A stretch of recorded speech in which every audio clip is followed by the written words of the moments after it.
Austin's au gratin potato salad and sautéed green beans couldn't be more perfect. The rose and candlelight set up on the dining room table couldn't be more perfect. The moonlight that peers through the windows couldn't be more perfect. That's when the front door flies off the hinges, coupled with our screams, and a handgun, and a bullet for 2 bodies. This happens in 10 seconds time, and all I wish for is a fresh 10 seconds. Austin's au gratin potato salad and sautéed green beans appear starched to perfection. The rose and candlelight set up on the dining room table come across as an immaculate movie set. The moonlight that peers through the windows feels artificial. Then the front door explodes off the hinges, and I catch a pair of bloodshot eyes before the screams and the inevitable bullet. I wish for a fresh 10 seconds for a larger picture. I scan the room for possible weapons for defense: a fireplace poker, the butter knife on the dining room table, one of the forks or plates, and don't touch the potato salad or green beans. I don't bother when the end of my 10 seconds flashes without a warning, without a care about the rose, candlelight setup, or moonlight. I hear Diane, "You didn't touch your food," but killers don't express or entertain that concern as they barge into your humble abode, remorseless.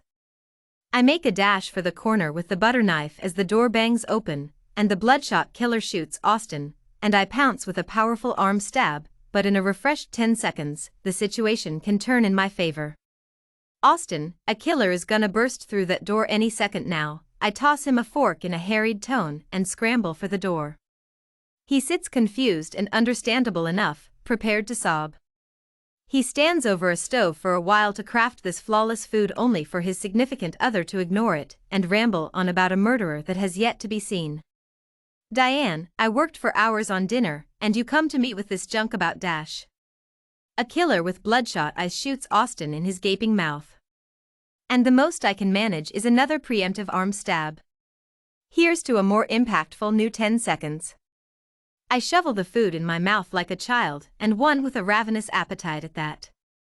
It tastes divine, but you know what doesn't? The bullet with our names on it. Gotta angle the knife for his eyes or something. And warn Austin somehow. Austin? It's rude to speak with your mouth full, Diane. He is impossible, and I'm back in the corner behind the door, because the front door swings open and Austin takes another bullet to the face. I stab the bloodshot killer in one of his eyes this time. Deal with my rudeness or catch another bullet in the next 10 seconds, Austin. Based on the last run, I can't plow through my meal and choose to take tiny mouthfuls instead. Austin, aren't you worried a killer is gonna barge through our door one of these days? He squints at the door and notices 2 loose hinges. It's enough of an issue for him to glide toward the door while I sprint with the butter knife and suffer the bullet, although the killer yells from a stab to the back of his hand. My hope is that neither of us is shot in any 10-second revision. 2 of the door hinges are loose, Austin, I utter, and watch him tighten them with a nearby screwdriver. The butter knife has been a constant help, but what if I switch off to a fork? Metal prongs could inflict some severe damage to a killer's skin. And lucky for me, I have the chance to test them when the door bumps open enough for me to launch the fork in the killer's hand. Austin doesn't fare as well when bullet sails through his brain. I can fix the hinges next time, and he can stay put and stare at me funny when the new 10 seconds loop back. I excuse myself from the table after a tiny bite to tighten the door hinges and stand poised to attack. Austin, who stares at me from his dinner plate, must assume I don't want what he served. He wouldn't believe me if I yell there's a killer on the loose with bloodshot eyes, because that could translate to "this is a poor excuse Diane uses to wiggle out of eating my food." That is until the raven-haired, bloodshot killer barges in and shoots whoever he spots first, but not before another stab in his eye. How do I save Austin in the next 10-second loop if he doesn't realize there is one in the first place? It benefits us both if I snatch up the butter knife and march toward the opposite side of the door. What the heck are you doing, Diane? I'm doing us a service, Austin. I'm gonna save our lives once and for all. I'm gonna sell you a blatant lie to keep you clueless and concerned. There's this game called 10 seconds, and every 10 seconds, the same thing happens in a loop, and you have to survive the 10 seconds to win. Good thing Austin jots down everything from rules to recipes onto napkins, and that's when the light bulb goes off for me. Hand me the napkin, Austin. Hurry. Right as Austin jogs for the door, the killer enters and I stab him in the shoulder while he maneuvers around with the gun. He shoots us as I collapse on him, as Austin falls back against the lampstand, and that's another 10 seconds spent, but I have the napkin. I have our key out of the loop. Austin, do you have a pen? He buries in his pocket and hands me one which I use to jot down the killer will come through our door with bloodshot eyes and raven hair. Once I slide the napkin over with a quick mental prayer, I tuck and roll for the fireplace poker. Thank goodness too that Austin reads notes aloud.